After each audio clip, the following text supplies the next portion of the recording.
Good afternoon, everybody. Today I'm talking about the GLP laboratory facilities, the GLP, the quality assurance unit in a GLP facilities.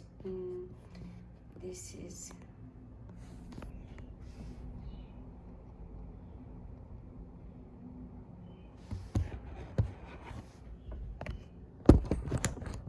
so.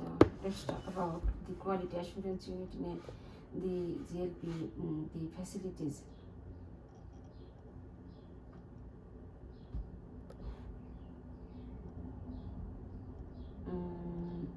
The quality assurance unit GLP defines the minimum quality assurance requirements necessary to ensure the integrity of the study and the validity of experimental the results. The GLP regulations, the rule of the QUA.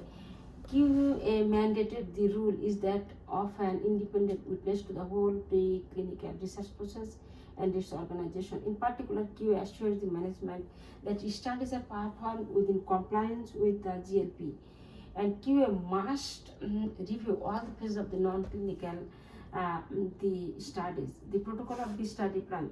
QA review the protocol for the compliance, completeness, and clarity. At some laboratories, the QA signs the protocol, but this signature is not mandatory. Often, the original protocol is archived immediately after being signed by the study the director. SOP review. The management has the responsibilities of the assuring that the SOPs are generated, distributed, maintained, and retained. Management is responsible for both the scientific content of the SOP and for their compliance with the GLP. Usually, the QA has the responsibility for reviewing the SOP. In those laboratories where QA signs the SOP, it is to indicate that the SOP is a GLP compliant and complete and clear. So next one, please, the audit and inspections. The OECD GLP principles recommend that QA perform 3 types of audit or inspection. The study-based inspections, facility-based inspections, process-based inspections. Some general point. The auditor should be well prepared for the audit. The auditor must follow all the rules such as the safety, hygiene, and access. They must not disrupt the work in progress. The inspector and auditor must follow must allow sufficient time for the inspections. Sufficient time for the record keeping. Now I am discussing about the record keeping. As biological test systems are often cellular or the subcellular, the emphasis is put on the way the maintenance of the systems documented. Record keeping is required to document the growth, vitality, absence of contamination. Absence of contamination, it is very important to record the contamination record, because for the like someone did contamination, but they must put a record that how the contamination happened. So next time when the another the technician or researchers will do the culture, he or she should follow the most precaution and also emphasize to avoid the contamination. They did not recurrent the same the contamination.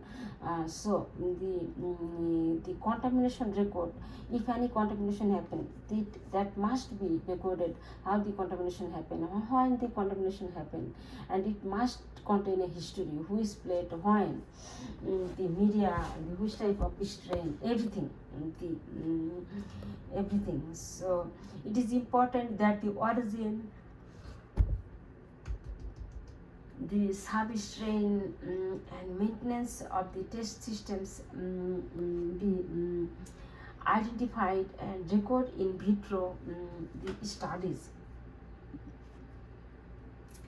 Original laboratory record and document. Raw material, the defined raw material for this computer system data entered through a computer interface must be included in definitions.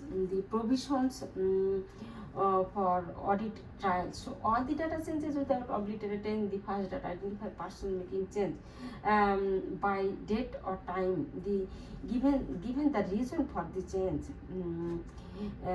In the context of security includes the prevention of the unauthorized access in the or changes to the computerized systems as well as to the data held within the system.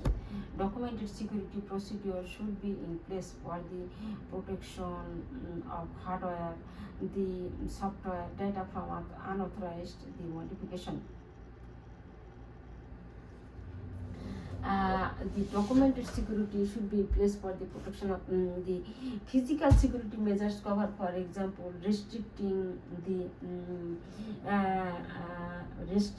the access to facilities where hardware, storage disks, terminals are held, the adequate environment where computers, the servers are located, providing the special the safe for the retention of the disks and the tape.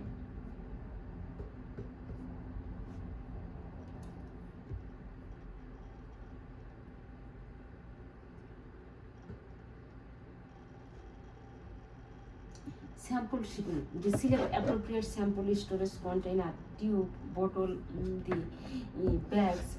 Sample must be transported, handled and stored in a manner that avoids exposure to temperature outside the recommended storage conditions. The complete appropriate record work with sample identity and follow a SOP that define the shipping the materials. Sample must be stored under the closely controlled environment of excellent bioscience and 4 temperature control unit, 1 ambient temperature and 3 cold storage, 2 to 8 degree, the -20 and -80. Calibrated and maintained at regular interval based on the manufacturer the recommendations.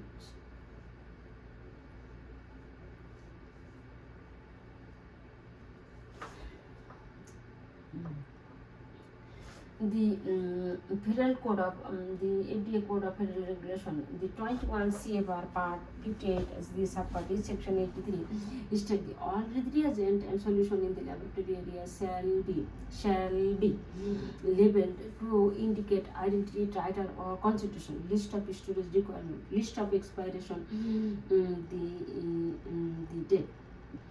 So. I'll wrap up my the presentation with the 2 questions because I don't want to go more questions because we already finished the questions the exam. So today I'll do just 2 questions. Feel free to answer and thank you so much for listening. Have a great